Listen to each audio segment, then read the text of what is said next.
கடமையின்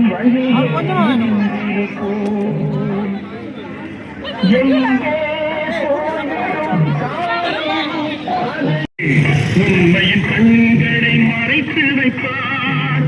பொறுத்தவர் எல்லாம் பொங்கி எழுந்து மூடிய கண்களை திறந்து வைப்பார். பொறுத்தவர் எல்லாம் பொங்கி எழுந்து மூடிய கண்களை திறந்து வைப்பார். எங்கே போய்விடும் காலம் அது என்னையும் வாழ வைக்கும். நீ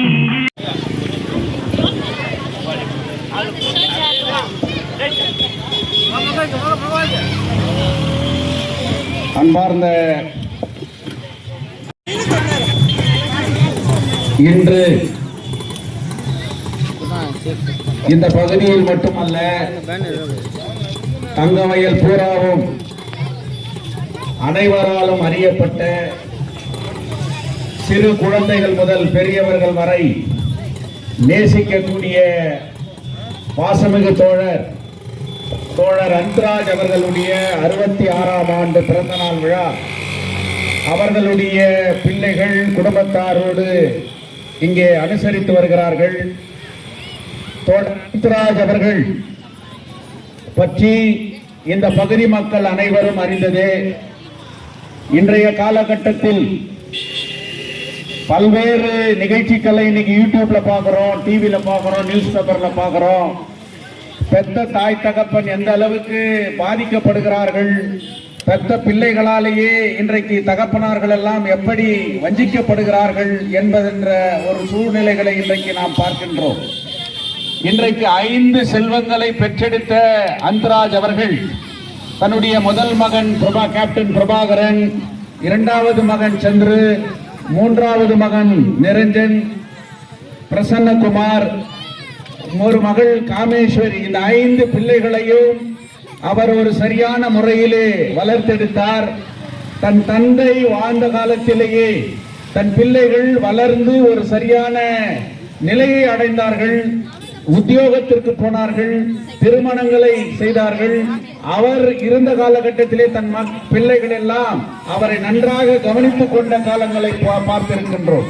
இன்றைக்கு உயிரோடு இருந்த காலத்திலே பெற்றவர்களை பார்க்காத காலகட்டத்தில் அவர் மறைந்த பிறகு கூட இன்றைக்கு அவருடைய பிறந்த நாளை தோழர் அந்தராஜை பற்றி அவர் நினைத்தது என்ன? தோழர் அந்தராஜ் இந்த பகுதியிலே வாழ்ந்த போது கூட அவருக்கு இதே விதமான எண்ணங்கள் இருந்தது.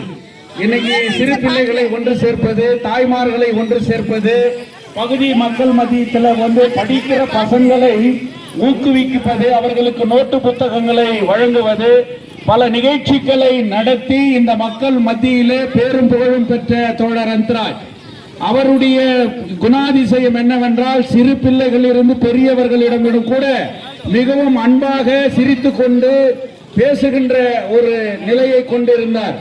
இன்றைக்கு அவர்களுடைய பிள்ளைகள் இந்த நிகழ்ச்சியை நடத்துகிறார்கள். செல்வத்திலே சிறந்த செல்வம் அது கல்வி செல்வம் தான். அந்த கல்வி செல்வத்தை ஊக்குவிக்கின்ற வகையிலே அவர்களுடைய பிள்ளைகள் இன்றைக்கு மாணவர்களுக்கு நோட்டு புத்தகங்களை கொடுத்து கல்வியை பற்றி படித்தால் மட்டுமே இந்த உலகத்திலே நாம் வாழ முடியும். மிகப்பெரிய ஒரு ஆயுதம் ஒருத்தனுக்கு என்ன? அது கல்விதான். அந்த கல்வியை கற்பதற்கு அவர்களுக்கு சிறு உதவிகளை செய்ய வேண்டும், மாணவர்களை ஊக்குவிக்க வேண்டும். அந்த விதத்திலே இன்றைக்கு அவருடைய பிள்ளைகள் இந்த தொண்டை செய்து வருகிறார்கள். என்னுடைய வேண்டுகோள் என்ன இந்த சமுதாயத்திற்கு நான் கேட்டுக்கொள்வது என்றால், இன்றைக்கு தங்கவயல்ல இது மாதிரி பல பேர் தன்னுடைய குடும்பத்தாரை, தாயை, தந்தையை நினைத்து இப்படிப்பட்ட நிகழ்ச்சிகளை நடத்தினால் அதன் மூலியமாக இப்படிப்பட்ட மற்றவர்களுக்கு உதவுகின்ற வகையிலே செய்ய வேண்டும். ஆடம்பரமாக செய்து அதை யாருக்கும் பயனடையாத சூழ்நிலை போய் புத்தகம் கொடுப்பது, மருத்துவ உதவி செய்வது, இப்படிப்பட்ட உதவிகளை செய்தால் அதன் மூலியமாக பலர் பயனடைவார்கள், அதுக்கு மற்றவர்களுக்கு உதாரணமாக இருக்கும் என்கின்ற ஒரு சூழ்நிலையை இன்றைக்கு தோழர் அந்தராஜனுடைய பிள்ளைகள் இன்றைக்கு செய்திருக்கிறார்கள். அது ஏதோ ஒரு ஆடம்பரத்துக்காக, நாங்க நல்லா இருக்கிறதுக்காக, மற்றவங்க மெச்சிக்கிறதுக்காக இந்த நிகழ்ச்சியை அவங்க நடத்தல. அவருடைய 2வது மகன் சந்திர கூட இந்த பகுதியில ஸ்போர்ட்ஸ் ஆக்டிவிட்டிஸை இன்னைக்கு உருவாக்கின்னு வரார். பேட்மிண்டன் போர்ட்ஸ் இன்னைக்கு அவரு நடத்தின்னு வரார். விளையாட்டுல கேஜிஎஃப்ல தலை சிறந்த பகுதி இன்னைக்கு அவருடைய மகனுக்கு அந்த இது இருக்குது. அதனால அவர்களுடைய பிள்ளைகள் தன் தந்தை மீது வைத்துக் கொண்டிருந்த பாசம், தோழர் அந்தராஜனுடைய தொண்டு, தொழிலாளராக இருந்து தங்க சுரங்க வாழ்ந்த காலத்திலே தொழிலாளர்களுக்காக போராட்டங்களை நடத்தியவர். கில்பர்ட் பகுதியிலே தாய்மார்களை ஒருங்கிணைத்த, தாய்மார்களை ஒன்றிணைத்து அவர்களுக்கும் மகளிர் அணியை உருவாக்கிய மிகப்பெரிய வரலாற்றுக்கு சொந்தக்காரர் யார் என்றால் அது அந்தராஜ் என்பதை யாரும் மறந்துவிட முடியாது. இன்னைக்கு கில்பர்ட்ஸ்ல இருக்கிற ஒவ்வொரு வீட்டில் இருக்கக்கூடிய தாய்மார்களுக்கும் தெரியும். அவர்களை திரட்டி வந்து மக்கள் பிரச்சனைக்காக, பொது பிரச்சனைகளுக்காக ஒன்று திரண்டு போராட்டங்களை உருவாக்கிய ஒரு வரலாறு கூட தோழர் அந்தராஜ் அவர்களுக்கு உண்டு. அந்த விதத்தில் அவர்களுடைய பிள்ளைகள் மாற்று விதத்திலே இன்றைக்கு இந்த சேவையை செய்து வருகிறார்கள். அவர்கள் நீடூடி வாழ வேண்டும். அவருடைய தந்தையாரின் பெயரிலே இன்னும் பல விதங்களிலே அவர்கள் செயலாற்ற வேண்டும். தோழர் அந்தராஜ் அவர்கள் கடைசி மூச்சு வரை என்னோடு பயணித்தார். தங்க சுரங்க தொழிலாளர்களுடைய பிரச்சனை இன்று கூட பூதாகரமாக இருக்கிறது. ஆனால் இந்த தங்க சுரங்க பிரச்சனைகள், தங்க சுரங்க குடியிருப்புகள் சொந்தமாக்கப்பட வேண்டும் என்பதற்காக இதே பகுதியில் இருக்கக்கூடிய தோழர் GSS மூர்த்தி, தோழர் ஸ்ரீகுமார் இவர்களோடு இன்னும் பல தோழர்களோடு அவர் டெல்லி ஜந்தர் மந்திரிலே ஒன்று அவர் முழங்கிய அந்த முழக்கங்கள், அவர் போட்ட அந்த கோஷங்களை இன்று கூட யூடியூபிலே அது உலாவிக் கொண்டிருக்கிறது. அப்படிப்பட்ட பன்முகத்தன்மை கொண்ட தோழர் அந்தராஜ் அவர்களை என்று மறக்க முடியாது, காலம் மறக்க முடியாது. அவர்களுடைய பிள்ளைகள் இந்த சேவையை செய்கிறார்கள் என்ற போது அதை நான் மனப்பூர்வமாக வாழ்த்துகின்றேன். அந்த சேவை இன்னும் தொடர வேண்டும். இதன் மூலியமாக மற்ற குடும்பத்தை சார்ந்த பிள்ளைகள் தன்னுடைய தந்தை தாயாருக்கு மூலியமாக சமூக பணியை ஆற்ற வேண்டும் என்று இந்த நேரத்திலே பணிவோடு கேட்டுக்கொண்டு இந்த நிகழ்ச்சி தொடர்ந்து நடக்க வேண்டும் என்று கேட்டுக்கொள்கின்றேன்.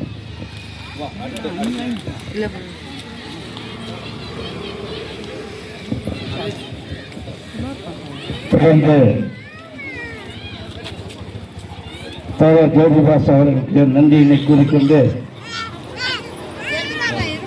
அடுத்து சிபிஐ இயக்கத்தை சேர்ந்த தாலுகா செக்ரட்டரி தோழர் ஸ்ரீகுமார் அவர்கள் தோழர் அந்தராஜை பற்றி, அவர் வரலாற்றை பற்றி பேசுமாறு கேட்டுக்கொள்கிறேன். வட்டாரவாசிகளே, அந்தராஜ் அவர்களுடைய பிறந்த நாளில் அவருடைய பிள்ளைகள் சார்பாக ஏற்பாடு செய்திருக்கிற இந்த நிகழ்ச்சிக்கு என்னை அழைப்பதற்கு குடும்பத்தின் சார்பாக, எங்கள் இயக்கத்தின் சார்பாக குடும்பத்தாருக்கு நன்றியை தெரிவித்துக் கொள்கிறேன். நாங்கள் சின்ன வயசுலேருந்து அண்ணனை பார்த்து வளர்ந்த பையன். அவர் சமூக பணி மட்டும் இல்லை, உலக அரசியலையும் உற்று நோக்கி தமிழுக்காக இலங்கையில் போராடும் போது அந்த ஞாபகார்த்தமாக பிரபாகரன் தன்னுடைய பிள்ளைக்கு பிரபாகரன் பெயர் வைத்த அந்த மாபெரும் தோழர் தான் தோழர் அந்தராஜ் அவர்கள். அவரு தமிழுக்காக மட்டும் இல்லை, கோயில் நிகழ்ச்சியில் கூட வந்து அந்தராஜ் இல்லாத இந்த கோயிலே இல்லை. மாரியம்மா கோயில் ஆகட்டும், அஞ்சனேயர் கோயில் ஆகட்டும், இது எல்லா நிகழ்ச்சியிலும் மக்களோடு மக்களாக பயணித்துக் கொண்டிருந்த அந்தராஜ் அவர்கள் நம்ம வீட்டுக்கு இருக்கிறார். அவருடைய இந்த நாளில இந்த மாதிரி படிக்கிறதுக்காக தொண்டு செய்வது என்பது இந்த ஏரியால இதுதான் புதுசு. தன் தந்தை பெயரால் அவர் பிறந்தநாள் அன்னைக்கு வருஷம் படிப்புக்கு முக்கியத்துவம் கொடுத்து அவர்கள் பிள்ளைகள் முன்னெடுக்கிறார்கள் என்றால் இதை வாழ்த்த வேண்டிய தருணத்தில் நாங்கள் இருக்கிறோம். அந்த குடும்பத்தாருக்கு இந்திய கம்யூனிஸ்ட் சார்பாக வாழ்த்துக்களை தெரிந்து கொண்டு இந்த பணி மேன்மேலும் தொடர அவர்களை வாழ்த்து வணங்குகிறேன். நன்றி, வணக்கம். ஸ்ரீகுமார் அவர்களுக்கு நன்றியினை தெரிவித்துக் கொண்டு அருமை தோழர் ஜோதிபாஸ் அவர்கள் மாணவர்களுக்கு நோட்டு புக்குகள் வழங்கும்படி கேட்டுக்கொள்கிறோம்.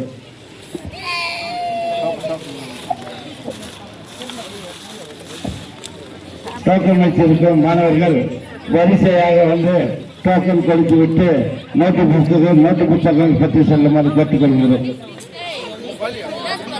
டோக்கன் உள்ளவர்கள் வரிசையாக வரும்படி கேட்டுக்கொள்கிறோம்.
நாங்கள் லாஸ்ட் இயர்லேருந்து சொல்லியிருந்தோம். அப்பா இறந்ததுலேருந்து அவங்க பிறந்த நாள் அவங்க அப்பா தலைமையிலேருந்து ஏழைப்பட்ட பசங்களுக்கு எல்லாருக்கும் ஸ்டேஷ்னரிஸு ப்ளஸ் வந்து அப்பா அது 2வது வருஷம் நாங்கள் பண்ணுறது. லாஸ்ட் இயரே சொல்லியிருந்தோம் ஏழைப்பட்ட பசங்களுக்கெல்லாம் நோட்டீஸ் எல்லாம் கொடுத்துருக்காங்க. அது கண்டினியூ பண்ணுறோம்.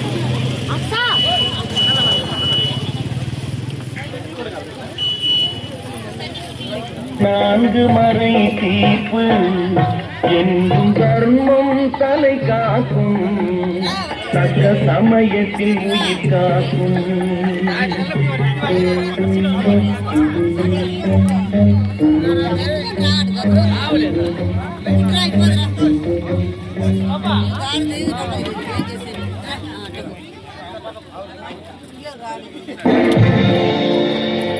என்னை தெரியுமா, என்னை தெரியுமா, நான் சிரித்து பழகி கருத்தை கவரும் ரசிகன். என்னை தெரியுமா, உங்கள் கவலை மறக்க கவிதை பாடும் கவிஞன். என்னை தெரியுமா, என்னை தெரியுமா, நான் சிரித்து பழகி கருத்தை கவரும் ரசிகன். என்னை தெரியுமா, உங்கள் கவலை மறக்க கவிதை பாடும் கவிஞன். என்னை தெரியுமா, ரசிகன், ரசிகன், நல்ல ரசிகன், நல்ல ரசிகன், உங்கள் ரசிகன், உங்கள் ரசிகன்.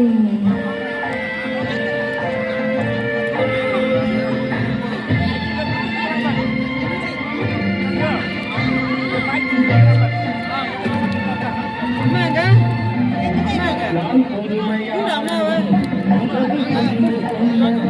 நல்ல அழகை தெரிந்து மலரை கொடுத்த நல்ல வாழ்பவன்.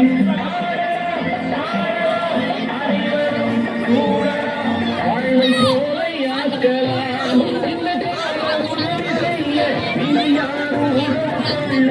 அந்த உறவை கொண்டு மனிதனை பார்க்கலாம், இசையிலே மிதக்கலாம், இதையிலே நடக்கலாம்.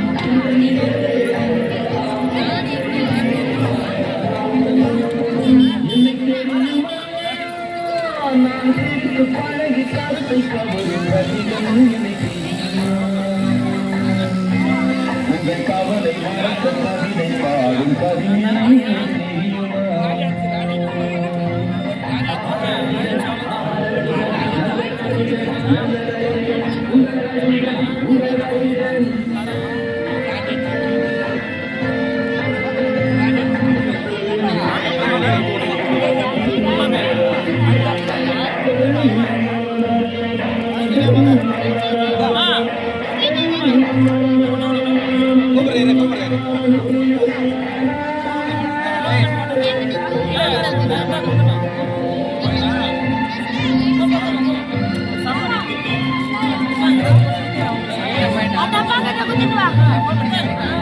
ஒரு சிலையை கண்டேன்,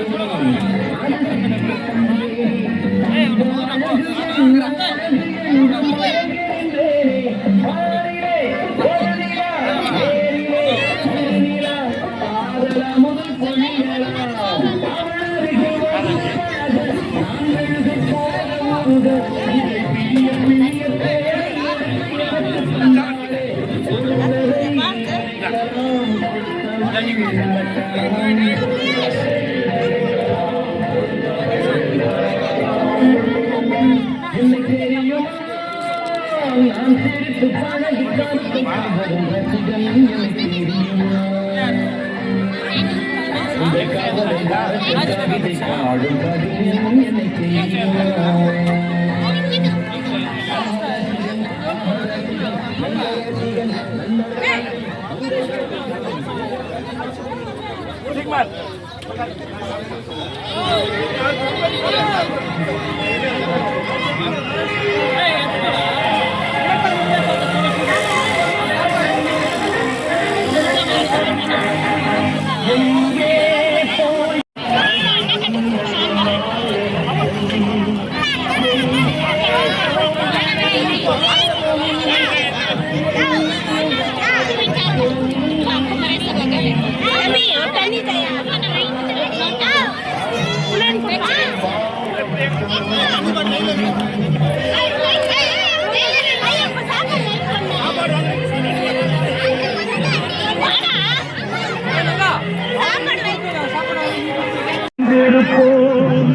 கண்ணீரெல்லாம் புன்னகையாகும் கண்ணீரெல்லாம் புன்னகையாகும் கடமையின் வழியே நின்றிருப்போம் கடமையின் வழியே நின்றிருப்போம் எங்கே